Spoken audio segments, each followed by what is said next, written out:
Estamos começando mais um podcast Teologia e Vida e dando continuidade então a esse tema tão importante que trata a respeito do jejum. Nós já vimos recentemente o que é jejuar, vimos essa prática no Antigo Testamento, também no Novo Testamento, em podcasts anteriores, e hoje nós vamos observar a tentação de Cristo em jejum. E vamos partir então da palavra de Deus em Mateus, capítulo de número 4, a tentação de Jesus no deserto. Antes, porém, vamos orar ao Senhor, pedindo a Deus que esteja nos direcionando em toda essa reflexão. Pai amado, nós te agradecemos, ó Deus, em nome de Cristo Jesus, porque o Senhor tem guiado o teu povo.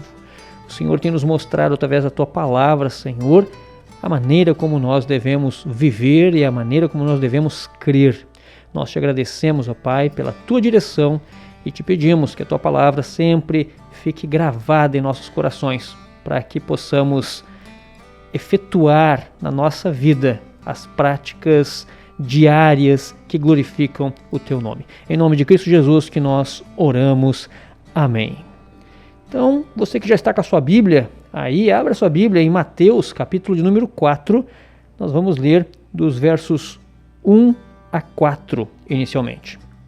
E a palavra de Deus nos diz assim: A seguir foi Jesus levado pelo Espírito ao deserto para ser tentado pelo diabo. E depois de jejuar 40 dias e 40 noites, teve fome.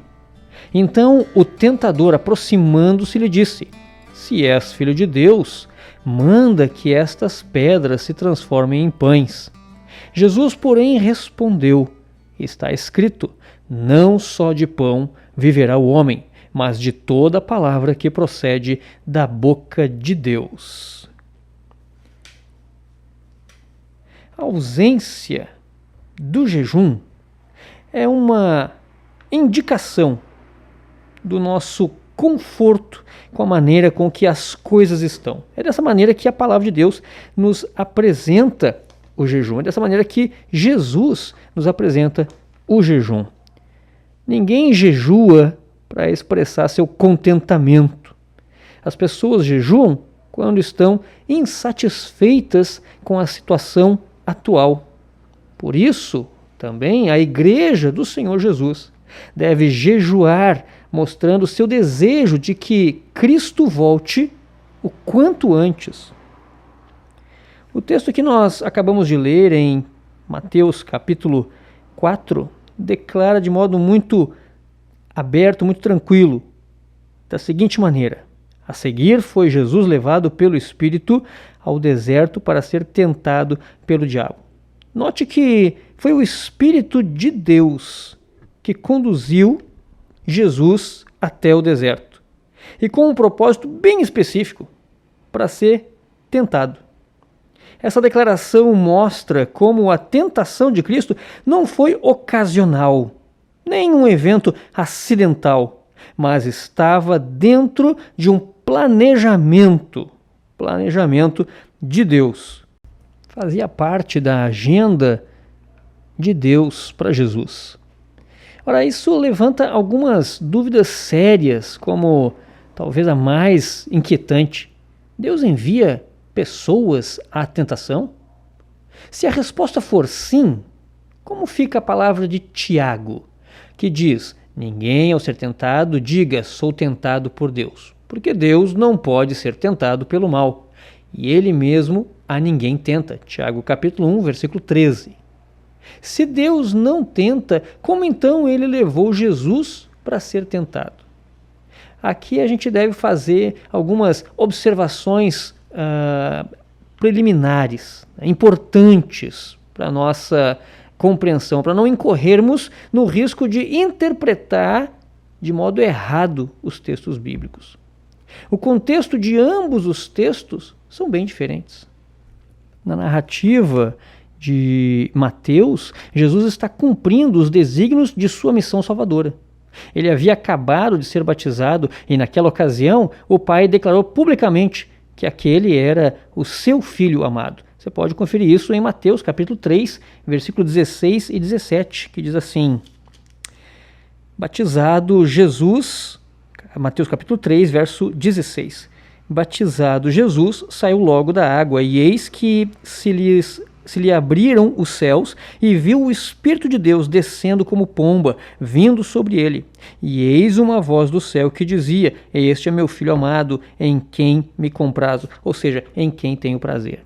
O batismo, segundo Jesus, era para que se cumprisse toda justiça. Mateus capítulo 3, versículo 15 nos diz isso. Mas Jesus lhe respondeu: Deixa por enquanto, porque assim nos convém cumprir toda a justiça. Então ele o admitiu. E aí passa a cena, do batismo de Jesus. Em Cristo, toda a justiça de Deus deveria ser cumprida, porque dessa maneira Jesus seria perfeitamente habilitado para nos substituir na cruz. Jesus não se batizou por si mesmo, como se precisasse, mas por nós, para ser o nosso representante perfeito diante do Pai no papel de sumo sacerdote.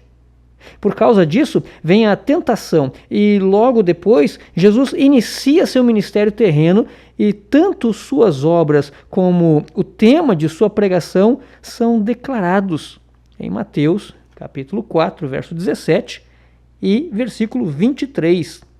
Mateus 4,17 nos diz assim: Daí por diante passou Jesus a pregar e a dizer: Arrependei-vos, porque está próximo o reino dos céus. Mateus 4,23, você pode conferir na sua Bíblia aí, está escrito assim: Percorria Jesus toda a Galileia, ensinando nas sinagogas, pregando o evangelho do reino e curando toda sorte de doenças e enfermidades entre o povo. Essa era o ministério, a pregação de Jesus Cristo. Sendo assim, a tentação era um importante teste que Jesus tinha de enfrentar, inclusive em jejum. O contexto de Tiago é diferente. Ele nos sugere uma tentação que nos inclina para o pecado, um esforço que é feito contra Deus para humilhar seus servos e derrotá-los. Isso Deus não faz. Nesse sentido, Deus não tenta ninguém. Há uma grande diferença em cada caso. Geralmente se esquece de que Deus não conduziu Jesus para pecar no deserto, mas para ser tentado. Em Tiago, o contexto é ser tentado para pecar e não para passar por uma provação. E isso Deus não faz, mas a nossa carne faz. Observe Tiago, vamos abrir ali a palavra de Deus, Tiago capítulo 1, versículo 14. Tiago capítulo 1, versículo 14, onde a palavra de Deus diz assim, do verso 14 e verso 15. Ao contrário, cada um é tentado pela sua própria cobiça, quando essa o atrai e seduz. Então a cobiça, depois de haver concebido, dá à luz o pecado, e o pecado, uma vez consumado, gera a morte. Tiago, capítulo 1, versículo 14 e 15. No capítulo 4, Tiago nos apresenta o trio que milita contra Deus, que briga contra Deus. Ou seja, a carne, o mundo e o diabo. Tiago capítulo 4, verso 1, a palavra de Deus diz: De onde procede guerras e contendas que há entre vós? De onde, senão dos prazeres que militam na vossa carne? E aí nós percebemos, primeiramente, que a carne milita contra Deus, a nossa carne. Em Tiago capítulo 4, verso 4, nós temos a palavra de Deus dizendo: Infiéis, não compreendeis que a amizade do mundo é inimiga de Deus? Aquele, pois, que quiser ser amigo do mundo, constitui-se inimigo de Deus. E percebemos então que o mundo, ele milita contra Deus. E agora Tiago capítulo 4, verso 7, a palavra de Deus diz: Sujeitai-vos, portanto, a Deus, mas resisti ao diabo, e ele fugirá de vós. E nós temos então o terceiro elemento aqui, inimigo de Deus, o diabo. Ali temos uma descrição do que é uma verdadeira batalha espiritual. Portanto, quando Deus quis provar a Jesus, ele o conduziu ao deserto. Quando Deus quer provar um filho seu, Ele o coloca em sujeição a privações, necessidades e dificuldades. A gente vai ver sobre isso um pouquinho mais adiante. Um segundo elemento que eu quero destacar nesse momento, a respeito de Mateus, capítulo 4, e Jesus passando pela tentação, passando pela provação em jejum, é a respeito do pão. E nós vamos dar aí uma observação a respeito de não comer pão, né? Jesus disse não ao pão. Ele estava mais focado em sua fome por fazer a vontade de Deus do que na sua fome física. E esse é um fato muito interessante para nós destacarmos. Ele estava mais interessado na sua fome da vontade de Deus do que sua fome física. Ele estava ignorando sua necessidade básica. Quando o diabo o testou, dizendo que ele poderia transformar as pedras em pães, ele tentou atingir exatamente aquilo que era mais sagrado para Jesus, a comunhão com o Pai. Afinal, qual seria o problema se Jesus atendesse às palavras do diabo? Por acaso é pecado comer pão? Ou ainda, pensemos em uma necessidade extrema. Será que Deus nos condenaria se fôssemos obrigados a quebrar o jejum? Satanás estava certo. Jesus realmente poderia transformar as pedras em pães. Porém, Jesus estava com o texto de Deuteronômio, capítulo 8, em mente, quando ouviu as sedutoras propostas do diabo. Recordar-te-ás de todo o caminho pelo qual o Senhor teu Deus te guiou no deserto, estes 40 anos, para te humilhar, para te provar, para saber o que estava no teu coração, se guardarias ou não os meus mandamentos. Ele te humilhou e te deixou ter fome, e te sustentou com o maná, que tu não conhecias, nem teus pais o conheciam, para te dar a entender que não só de pão viverá o homem, mas de tudo o que procede da boca do Senhor viverá o homem. Especificamente, Deuteronômio, capítulo 8, versículo 3.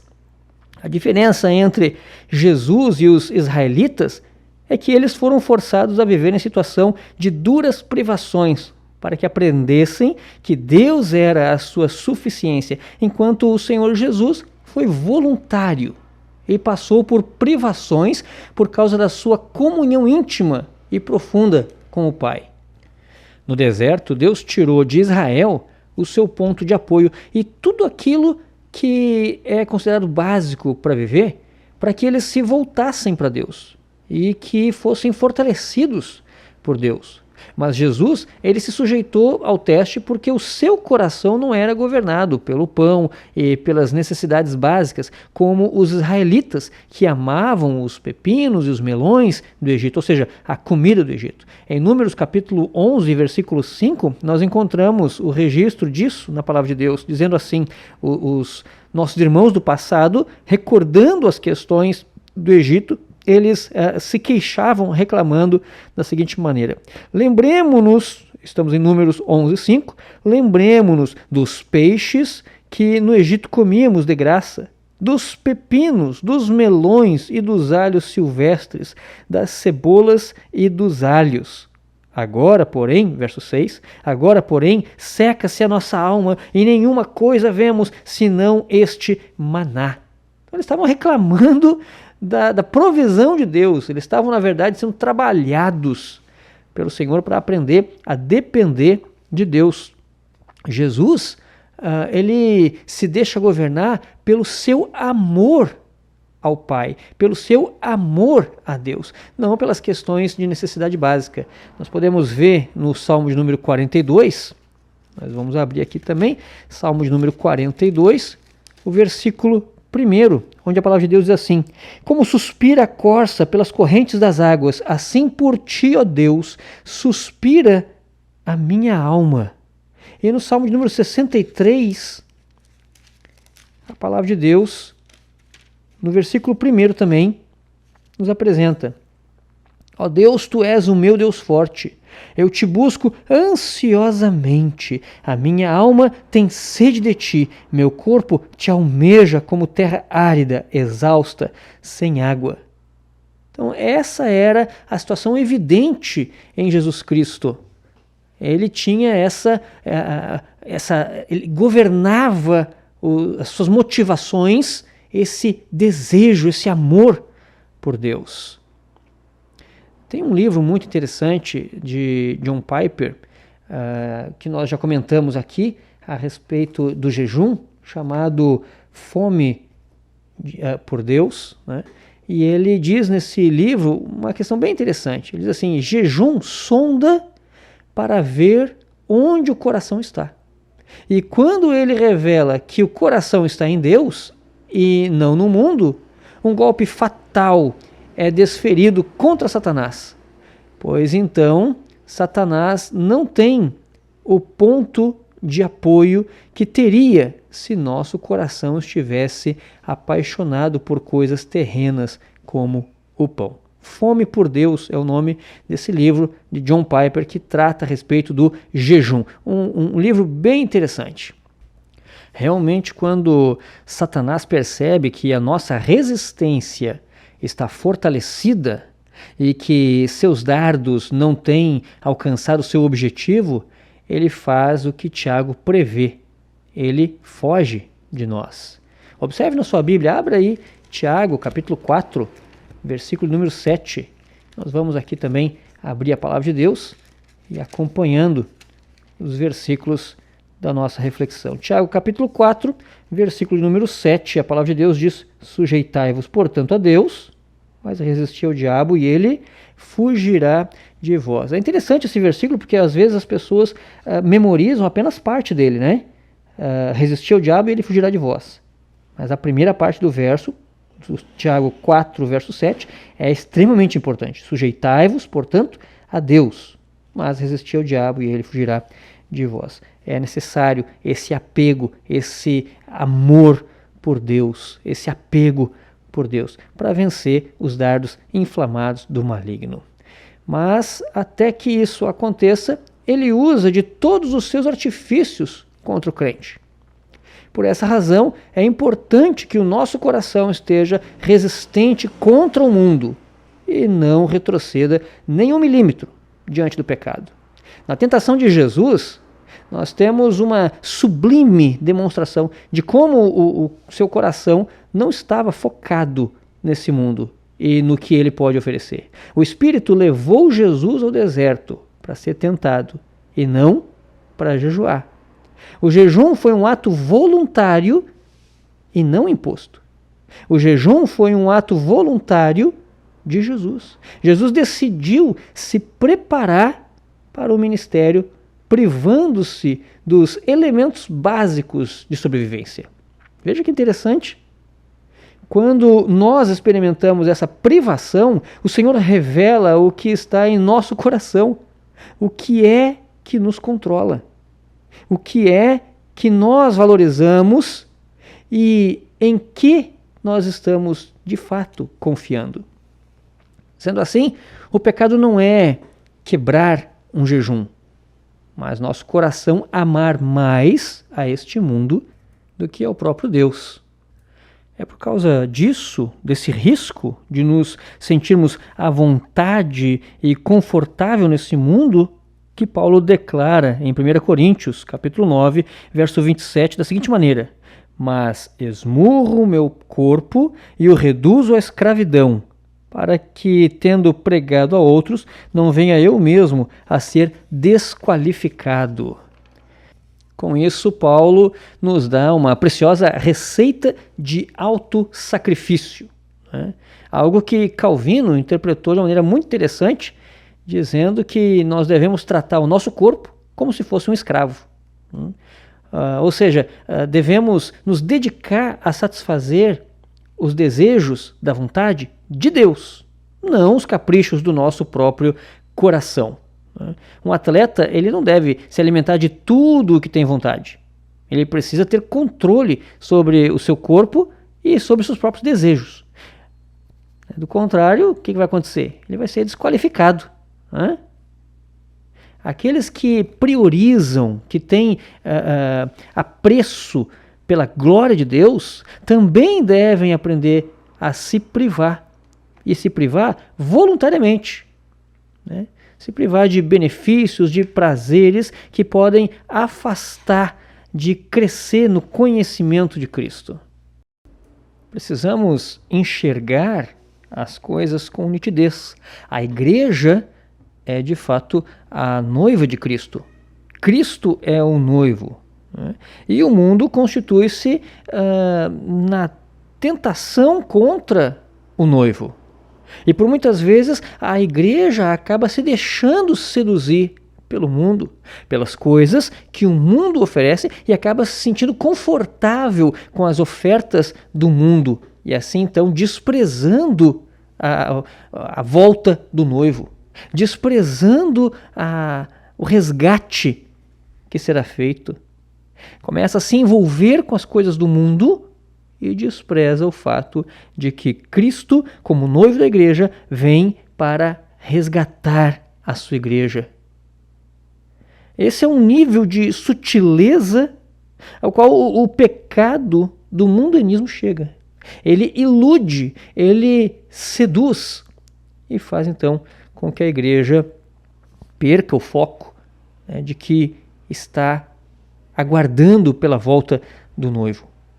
Nós devemos encarar o jejum como uma demonstração de insatisfação com esse mundo e o desejo de que o noivo volte logo. Nós percebemos que às vezes a sutileza do mundo é extremamente grande e intensa e enreda ou tenta enredar, por vezes, a própria igreja. Ela pode surgir não muitas vezes contra a oração, mas na oração e no jejum. Quando o coração da igreja está mais desejoso das coisas desse mundo do que das coisas de Deus. E isso se revela através dos pedidos feitos a Deus, muitas vezes.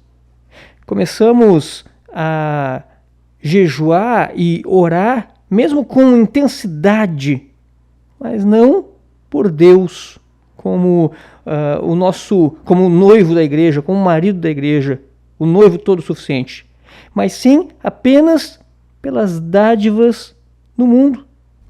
A recompensa que nós buscamos do Pai no jejum não são, primeiramente ou principalmente, as dádivas de Deus, mas o próprio Deus. Nós não podemos perder de vista a passagem de Mateus capítulo 9 e versículo de número 16, ou versículo 15, que diz: Respondeu-lhe Jesus: Podem acaso estar tristes os convidados para o casamento enquanto o noivo está com eles? Dias virão, contudo, em que lhes será tirado o noivo, e nesses dias hão de jejuar. Veja, jejuar porque o noivo não está presente. Jejuar, como nós já falamos em outro momento, pela insatisfação com a situação atual e o desejo de que o noivo retorne o quanto antes. Quando nós olhamos, mais uma vez, para o Antigo Testamento, nós percebemos que a resposta de Israel às provações foram desastrosas. No deserto, né, eles foram grandemente provados. O interessante é que ali no deserto, no Antigo Testamento, eles foram levados à aprovação para Deus revelar o que estava no coração dos nossos irmãos do passado. Revelar o que estava no coração dos nossos irmãos do passado, no meio das tribulações. No Novo Testamento, Mateus capítulo 4, Jesus é conduzido ao deserto numa situação muito interessante que liga os dois fatos. E nos mostra Israel no Antigo Testamento reprovado, porém agora Jesus, no Novo Testamento, o Filho de Deus, sendo aprovado. Quando nós observamos no livro de Êxodo, capítulo de número 4, versículo de número 22, a maneira como Deus fala a respeito do seu povo, fica mais claro de entendermos a ligação que há entre esse quadro da tentação de Jesus Cristo no Novo Testamento e a situação toda que passou Israel no Antigo Testamento no deserto. Êxodo capítulo 4, verso 22, Êxodo 4, 22, a palavra de Deus diz assim: dirás a Faraó, assim diz o Senhor, Israel é meu filho, meu primogênito.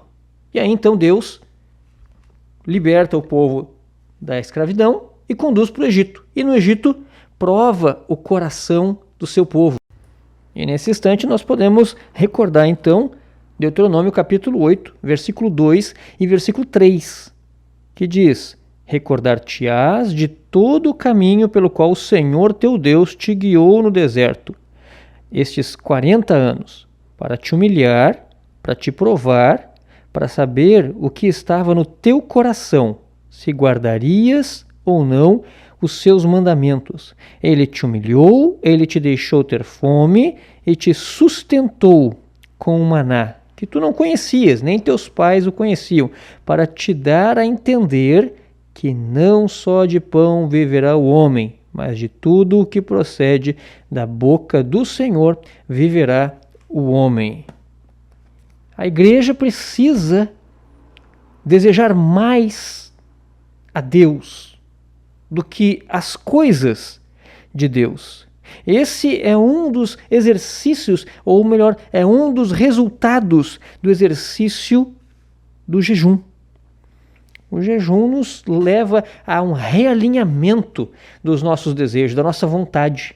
Desejamos mais o noivo do que os presentes do noivo. Não desprezamos aquilo que o Senhor nos dá, mas nós ansiamos muito mais, desejamos muito mais o Senhor, o próprio Deus, do que as coisas que Deus criou. No Novo Testamento, em 1 Coríntios, capítulo 6 e versículo 12, nós encontramos Paulo dizendo a seguinte frase: todas as coisas me são lícitas, mas eu não me deixarei dominar por nenhuma delas. Este é também um princípio trabalhado através do jejum. A gente faz com que as coisas básicas da nossa vida não dominem, não ditem, não sejam os motivadores das nossas atitudes.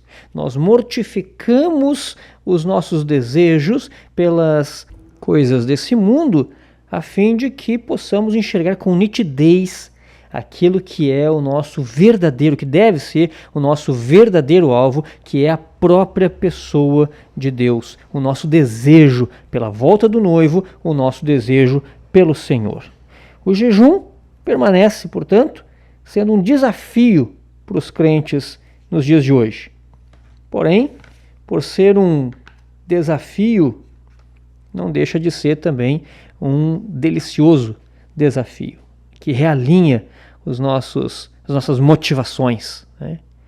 Ele pode estar muito acima de um mero sacrifício físico, se aprendermos a saborear mais da presença de Deus do que dos prazeres. Então nós deixamos aqui, já no finalzinho da nossa reflexão de hoje, a questão de que o jejum, ele é a mortificação dos nossos desejos pelas coisas do tempo presente e um realinhamento, um reajuste dos nossos desejos pelo Senhor. É a maneira como nós mostramos a Deus que nós desejamos mais a Ele do que as coisas que Ele nos dá.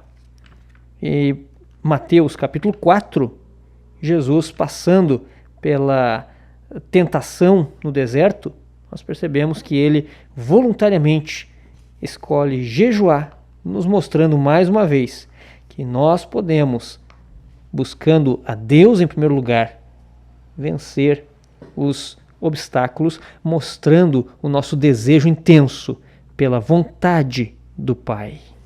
Portanto, não se iluda com as coisas desse mundo. Não se deixe envolver, não se deixe dominar por elas. Não gaste muito tempo na frente da televisão ou de qualquer coisa que possa te escravizar. Evite coisas que afastam você de uma comunhão mais profunda com Deus. O jejum aponta para uma comunhão mais profunda de Deus, uma fome por Deus, um desejo, um apego pelo Senhor. Não se contente com uma espiritualidade superficial. Procure progredir em conhecer mais sobre Jesus Cristo e a sua salvação. Meu desejo é que Deus continue te abençoando nessa caminhada cristã, que Deus continue te abençoando nesse crescimento espiritual e de conhecimento da palavra de Deus. Vamos orar mais uma vez? Pai amado, nós te agradecemos, ó Deus, por este momento de reflexão. Te agradecemos, ó Pai, por nos levar a refletir sobre o jejum, essa prática tão importante e que não deve ser rara na vida do cristão, mas sim uma atitude comum na vida dos cristãos que desejam a volta de Cristo o quanto antes. Pai amado, nós louvamos o Teu nome por tudo que o Senhor tem nos dado, mas nós dizemos que o mais importante, o que nós mais queremos é o Senhor. Em nome de Cristo Jesus, que nós te louvamos, nós te agradecemos e nós te suplicamos. Amém. É isso aí. Fique com Deus e nos encontramos novamente no próximo Teologia e Vida. Deus abençoe e até lá.